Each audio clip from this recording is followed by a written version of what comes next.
Lakshmi ceramics நம்ம shop அனைத்திலும் top. All top brands எல்லாம் ஒரே இடத்துல. Lakshmi ceramics, India's largest retailer.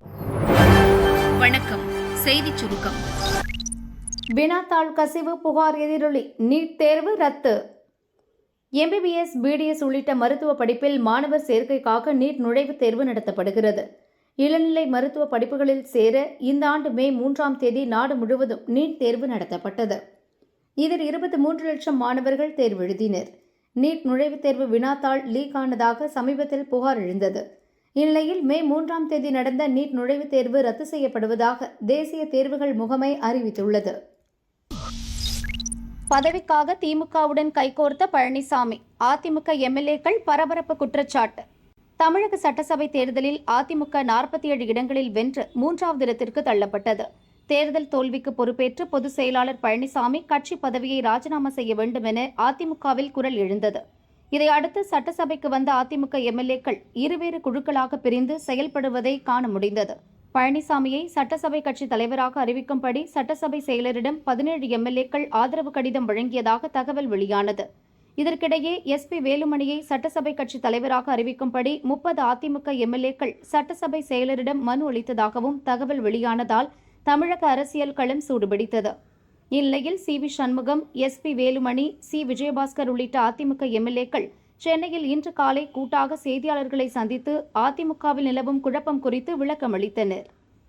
இந்த 53 ஆண்டு காலமாக திராவிட முன்னேற்ற கழகத்தை எதிர்த்து நாங்கள் அரசியல் செய்திருக்கிறோம்.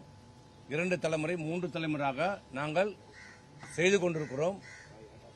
இந்த நிலையிலே எங்கள் முன் வைக்கப்பட்டது என்னவென்றால், திராவிட முன்னேற்ற கழகத்தினுடைய ஆதரவோடு நல்லா புரிஞ்சுக்குங்க, எந்த திமுகவை நாங்கள் எதிர்த்தோமோ அந்த திமுகவினுடைய ஆதரவோடு அனைத்து இந்திய அண்ணா திராவிட முன்னேற்ற கழகம் என்னை முதலமைச்சராக தேர்வு செய்ய ஒப்புக்கொண்டிருக்கிறார்கள். அதற்கு நாம் ஒத்துக்கொள்ள வேண்டும் என்று சொன்னபோது பெரும்பான்மையான சட்டமன்ற உறுப்பினர்கள், இன்னும் சொன்னால் அனைத்து சட்டமன்ற உறுப்பினர்களும் அந்த முன்மொழிவுக்கு யாரும் சம்மதிக்கவில்லை, ஏற்றுக்கொள்ளவில்லை. இன்னும் சொன்னால் பேரதிர்ச்சிக்குள்ளானோம். எப்படி இதையெல்லாம், இப்படி ஒரு திட்டத்தை எப்படி சொல்கிறார், எப்படி மனம் உருகிறது, எப்படி எந்த எண்ணத்தில் இதை சொல்றார்? அப்படி திராவிட முன்னேற்ற கழகத்தோடு இணைந்தால் அனைத்து இந்திய அண்ணா திராவிட முன்னேற்ற கழகம் என்பதை இல்லாமல் போய்விடும் என்று நாங்கள் கருத்தை சொன்னோம். இது தவறு, இது வேண்டாம் என்று நாங்கள் சொன்னோம். அப்படி இருக்கின்ற போது அதை ஏற்க மறுத்தார்கள். திமுக அதிமுக கூட்டணி RS பாரதி மறுப்பு. சட்டசபை தேர்தல் முடிவுக்கு பின் திமுக அதிமுக கூட்டணி அமைத்து பழனிசாமி முதல்வராக முயன்றார். பெரும்பாலான அதிமுக எம்எல்ஏக்கள் அதை எதிர்த்தோம் என அதிமுக எம்எல்ஏ சி.வி. சண்முகம் கூறினார். சி.வி. சண்முகத்தின் கருத்துக்கு திமுக அமைப்பு செயலாளர் RS பாரதி மறுப்பு தெரிவித்துள்ளார். இதுகுறித்து RS பாரதி கூறியதாவது: தேர்தல் முடிவுக்கு பின் மக்கள் தீர்ப்பை ஏற்று ஆக்கப்பூர்வமான எதிர்க்கட்சியாக திமுக செயல்படும் என திமுக தலைவர் ஸ்டாலின் கூறினார். அதிமுகவுடன் திமுக கூட்டணி அமைக்க பேச்சு நடந்ததாக வெளியான தகவல்கள் வெறும் வதந்தி என நான் அப்போதே கூறினேன். தற்போதும் அதையேதான் கூறுகிறேன். சி.வி. சண்முகம் போன்றவர்களுக்கு பதவி இல்லாமல் இருக்க முடியாது. அவர்கள் தாவேக்காவை ஆதரித்து பதவி சுகம் அனுபவிப்பதற்காக திமுக மீது பழி போடுகின்றனர். அதிமுகவுடன் திமுக ஒருபோதும் கூட்டணி பேச்சு நடத்தவில்லை. இதுதான் உண்மை. அதிமுகவினர் பிரிந்து செல்வதற்காக இது போன்ற பொய்களை பரப்புகின்றனர் என்றார். சட்டசபையிலும் தொடரும் வெற்றி. தாவேக்க வேட்பாளர்கள் போட்டியின்றி தேர்வு. தமிழக சட்டசபை நேற்று கூடிய நிலையில் எம்எல்ஏக்கள் பதவியேற்பு நிகழ்ச்சி நடந்தது. தற்காலிக சபாநாயகர் கருப்பையா அனைவருக்கும் பதவி பிரமாணம் செய்து வைத்தார். புதிய சபாநாயகர், துணை சபாநாயகரை தேர்வு செய்வதற்கான நடைமுறைகள் நேற்றே துவங்கியது. சபாநாயகர் பதவிக்கு தாவேக்க எம்எல்ஏ ஜே.சி.டி. பிரபாகர் மற்றும் துணை சபாநாயகர் பதவிக்கு தாவேக்க எம்எல்ஏ ரவிசங்கர் ஆகியோர் வேட்புமனு தாக்கல் செய்தனர். இந்த இரு பதவிக்கும் வேறு யாரும் போட்டியிட முன்வரவில்லை. இவர்களை எதிர்த்து யாரும் வேட்புமனு தாக்கல் செய்யாததால் இருவரும் போட்டியின்றி வெற்றி பெற்றனர். இன்று காலை சபை கூடியதும் சபாநாயகர் தேர்தலில் ஜேசிடி பிரபாகர் போட்டியின்றி வெற்றி பெற்றதாக தற்காலிக சபாநாயகர் கருப்பையா அறிவித்தார். இதையடுத்து அவை முன்னவர் செங்கோட்டையன், எதிர்க்கட்சித் தலைவர் உதயநிதி ஆகியோர் ஜேசிடி பிரபாகரை கரம் பிடித்து அழைத்துச் சென்று சபாநாயகர் இருக்கையில் அமர வைத்தனர். அதேபோல் துணை சபாநாயகராக ரவிசங்கர் போட்டியின்றி தேர்வானதாக அறிவிக்கப்பட்டது. இதன் மூலம் சட்டசபை சபாநாயகர், துணை சபாநாயகர் தேர்தலில் தாவேக வேட்பாளர்கள் போட்டியின்றி வெற்றி பெற்றனர். தொடர்ந்து புதிய சபாநாயகர், துணை சபாநாயகருக்கு முன்னாள் முதல்வர் பழனிசாமி, தேமுதிக எம்எல்ஏ பிரேமலதா, பாமக எம்எல்ஏ சௌமியா, எதிர்க்கட்சித் தலைவர் உதயநிதி மற்றும் பிற கட்சிகளைச் சேர்ந்த எம்எல்ஏக்கள் வாழ்த்து தெரிவித்தனர். இறுதியாக முதல்வர் விஜய் புதிய சபாநாயகர், துணை சபாநாயகருக்கு வாழ்த்து தெரிவித்தார். முதல்வர் மற்றும் எம்எல்ஏக்களுக்கு சபாநாயகர் நன்றி கூறினார். கைப்பிடித்த உதயநிதி, குட்டி கதையில் உடைத்த விஜய். சபாநாயகராக தாவிக எம்எல்ஏ ஜேசிடி பிரபாகர் போட்டியின்றி தேர்வு செய்யப்பட்டார். சம்பிரதாயப்படி எதிர்க்கட்சித் தலைவர் உதயநிதியும் அவை முன்னவர் செங்கோட்டையனும் பிரபாகர் கையை பிடித்து சபாநாயகர் இருக்கையில் உட்கார வைத்தனர். பின்னர் சபாநாயகருக்கு வாழ்த்து தெரிவித்து சபையில் கட்சியினர் பேசினர். இறுதியாக முதல்வர் விஜய் பேசினார். வழக்கமான அதிரடியின்றி அமைதியாகவும் தெளிவாகவும் பேசிய விஜய் தனக்கே உரிய சிக்னேச்சர் குட்டி ஸ்டோரியை சட்டசபையிலும் சொன்னார். எதற்காக உதயநிதியும் செங்கோட்டையனும் சபாநாயகர் கைகளை பிடித்து இருக்கையில் உட்கார வைத்தனர் என்பதை குட்டி கதை மூலம் சுவாரஸ்யமாக விளக்கினார் விஜய். எதிர்க்கட்சி தலைவரும் தங்களுடைய கரங்களை பிடித்து அழைத்து சென்று அமர வைத்தார்கள். இந்த சம்பிரதாயம் எப்படி வந்தது என்று சொன்னால் சுவாரஸ்யமாக இருக்கும். பெரிய வரலாறு சம்பவத்தில் உள்ளது. இங்கிலாந்து நாட்டில் உள்ள பாராளுமன்ற நடைமுறைகளை போன்றதே நம்முடைய பாராளுமன்ற நடைமுறைகளும். மன்னராட்சி இருந்த காலத்திலேயே அங்க பாராளுமன்றம் இயங்கியுள்ளது. அக்காலத்தில் அனைத்து அதிகாரங்களையும் பெற்ற மன்னரும் இருந்தார், பாராளுமன்றமும் இயங்கியது. அங்கே மன்னர் ஒரு பணியை செய்ய வேண்டும் என்று விரும்புவார். பாராளுமன்றம் அவருடைய விருப்பத்தை பெரும்பாலும் நிராகரிக்கும்.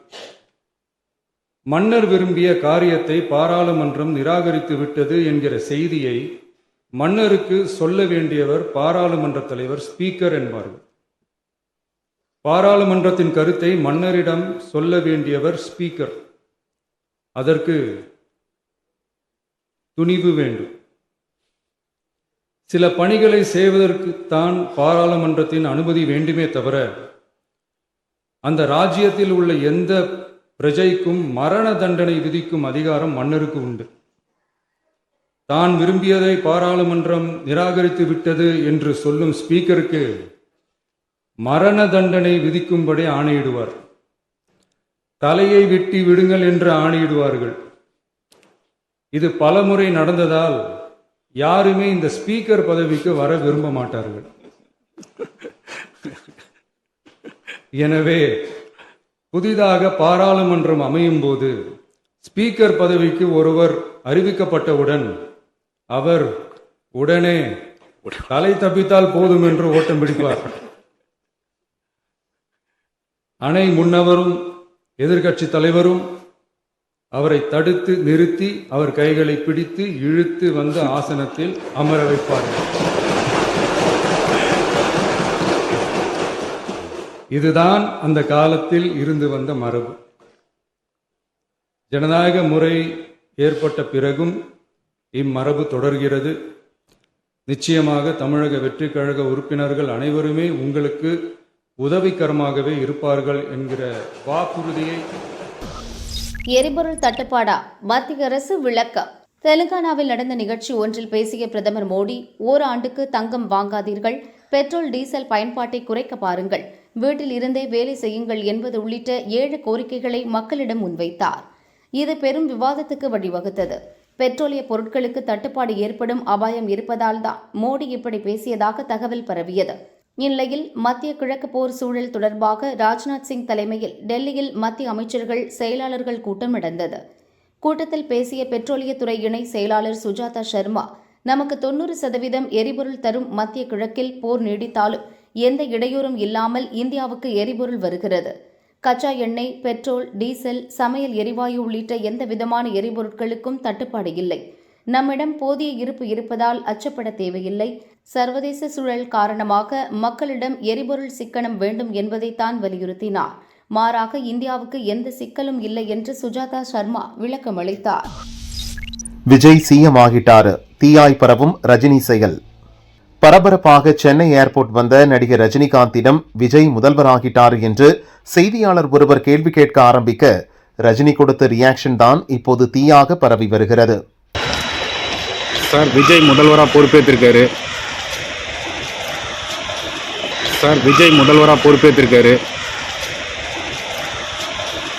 நடிகர் ரஜினிகாந்தும் அரசியலில் ஆர்வம் மிகுந்தவர். பரபரப்பான அரசியல் கருத்துக்களை சொல்லி மாநில அரசியலில் பெரும் தாக்கத்தை ஏற்படுத்தியவரும் கூட. முழுநேர அரசியலில் அடியெடுத்து வைக்க தீவிரம் காட்டி வந்தார். கொரோனா பேரிடர் காரணமாக கடைசி நேரத்தில் அரசியலில் இருந்து பின்வாங்கிவிட்டார். ஆனால் விஜய் எடுத்த எடுப்பிலேயே முதல்வராகிவிட்டார். விஜய் ரஜினி 2 பேருக்கும் இடையே சில ஆண்டுக்கு முன்பு வார்த்தை போர் வெடித்தது. 2 பேரும் ஒருவரை ஒருவர் மறைமுகமாக சாடினர். அதன் பிறகே 2 பேருக்குமான உறவு சுமூகமாக இல்லை என்று சினிமா வட்டாரம் கூறுகிறது. விஜய் ரஜினி ரசிகர்கள் மத்தியில் இப்போது வரை அந்த மோதல் போக்கு நிலவி வருவதை பார்க்க முடியும். இந்த நிலையில்தான் ரஜினியின் ரியாக்ஷன் பரபரப்பை ஏற்படுத்தியுள்ளது. தங்கம் விலை அதிரடி, இன்று ஏறியது எவ்வளவு? சர்வதேச போர் பதற்றத்தால் தங்கம் விலை தொடர் ஏற்ற இறக்கத்தை கண்டு வருகிறது. தமிழகத்தில் நேற்று முன்தினம் ஆபரண தங்கம் 1 சவரன் 1,13,200 ரூபாய்க்கு விற்பனையானது. நேற்று சவரனுக்கு 400 ரூபாயும் கிராமுக்கு 150 ரூபாயும் குறைந்தது. இன்று தங்கம் விலை மீண்டும் உயர்ந்தது. 22 கேரட் ஆபரண தங்கம் சவரனுக்கு 1,840 ரூபாய் அதிகரித்து 1,14,640 ரூபாய்க்கு விற்கப்படுகிறது. கிராமுக்கு 230 ரூபாய் அதிகரித்து 14,330 ரூபாய்க்கு விற்பனை செய்யப்படுகிறது. அதேபோல் வெள்ளி கிராமுக்கு 15 ரூபாய் அதிகரித்து 300 ரூபாய்க்கும் 1 கிலோ வெள்ளி 3 லட்சம் ரூபாய்க்கும் விற்கப்படுகிறது.